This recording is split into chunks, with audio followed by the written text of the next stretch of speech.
ప్రజాపాలన విజయోత్సవాలు తెలంగాణ ప్రభుత్వం ఘనంగా నిర్వహిస్తోంది. రేపు సచివాలయ ప్రాంగణంలో తెలంగాణ తల్లి విగ్రహం ఏర్పాటు చేయనుంది. ఇప్పటికే సచివాలయానికి తెలంగాణ తల్లి విగ్రహం తరలించారు. మరోవైపు అధికారులు ఏర్పాటు చేస్తున్నారు. రేపు సీఎం రేవంత్ రెడ్డి విగ్రహం ఆవిష్కరించనున్నారు. మరింత సమాచారం సచివాలయం నుంచి మా కరెస్పాండెంట్ చందు అందిస్తారు. విజయోత్సవాల్లో భాగంగా రేపు తెలంగాణ సచివాలయం ప్రజాపాలన విజయోత్సవాల్లో భాగంగా రేపు తెలంగాణ సచివాలయంలో సాయంత్రం 6:05 తెలంగాణ తల్లి విగ్రహాన్ని సీఎం రేవంత్ రెడ్డి ఆవిష్కరించబోతున్నారు. ఈ యొక్క కార్యక్రమానికి దాదాపు 150 మంది విఐపీలు కూడా హాజరు కాబోతున్నారు. దాదాపు 10 నుంచి 20 వేల కుర్చీలను కూడా ఇక్కడ ఏర్పాటు చేశారు. అంటే దాదాపు 20 వేల మంది సచివాలయ ప్రాంగణంలో రేపు ఈ కార్యక్రమంలో పాల్గొనబోతున్నారు. ప్రస్తుతం మనం చూస్తున్నాం తెలంగాణ తల్లి విగ్రహాన్ని ఇక్కడికి తీసుకొని వచ్చారు. సచివాలయంలో ప్రస్తుతం పెట్టారు. రేపు సీఎం రేవంత్ రెడ్డి సాయంత్రం 6:05 దీన్ని ప్రారంభించబోతున్నారు.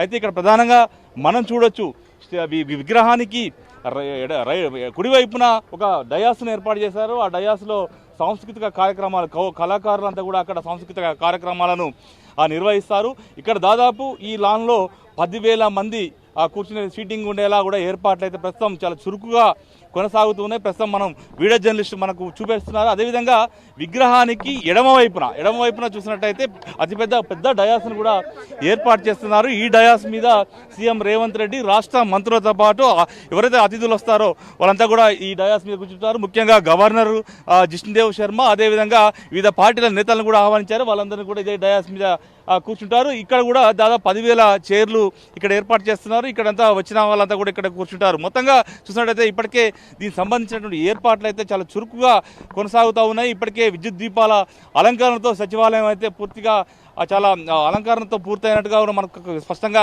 కనిపిస్తుంది. ముఖ్యంగా సచివాలయంతో పాటు సచివాలయ పరిసర ప్రాంతాలన్నింటినీ కూడా చాలా అందంగా అలంకరించారు. రేపు పెద్ద ఎత్తున ఈ కార్యక్రమానికి ప్రజలు వస్తున్నారు. ముఖ్యంగా చూసినట్టయితే 1,00,000 మంది మహిళలను ఈ యొక్క కార్యక్రమానికి సమీకరించేలా ప్రభుత్వం అయితే ఏర్పాటు చేస్తుంది. ముఖ్యంగా స్వయం సహాయక బృందాలను అందరినీ కూడా ఈ యొక్క కార్యక్రమానికి తరలిస్తూ ఉంది. రేపు అంతా కూడా ఈ సచివాలయ పరిసర ప్రాంతాలన్నిటి కూడా ఒక జాతరను తలపించేలా ఉండాలని ముఖ్యమంత్రి రేవంత్ రెడ్డి ఇప్పటికే ఆదేశాలు జారీ చేసిన నేపథ్యంలో సిఎస్ ఇప్పటికే వివిధ శాఖల అధికారులతో సమీక్ష కూడా నిర్వహించారు. అన్ని ఏర్పాట్లను దగ్గరుండి కూడా పరిశీలిస్తున్నారు.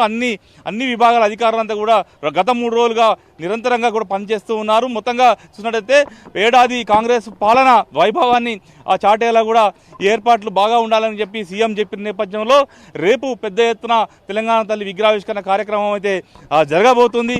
ఇప్పటికే కొంత ప్రతిపక్షాలని విమర్శలు వస్తున్నప్పటికీ కూడా ప్రభుత్వం మాత్రం ఏమాత్రం తగ్గేదే లేదంటూ కూడా ముందుకు వెళ్తుంది. ఖచ్చితంగా ఈ కార్యక్రమాన్ని విజయవంతం చేసి తీరుతామని చెప్తున్న నేపథ్యంలో ఇప్పటికే ఏర్పాట్లు అయితే చాలా చురుకుగా కొనసాగుతున్న పరిస్థితి అయితే మనకు కనిపిస్తోంది. ప్రస్తుతం ఈరోజు ఈ యొక్క ఏర్పాట్లన్నీ కూడా పూర్తి చేసి రేపు సీఎం రేవంత్ రెడ్డి తెలంగాణ తల్లి విగ్రహాన్ని ఆవిష్కరించబోతున్నారు. వీడియో జర్నలిస్ట్ పవన్తో చంద్రశేఖర్, ప్రైమ్ 9 హైదరాబాద్.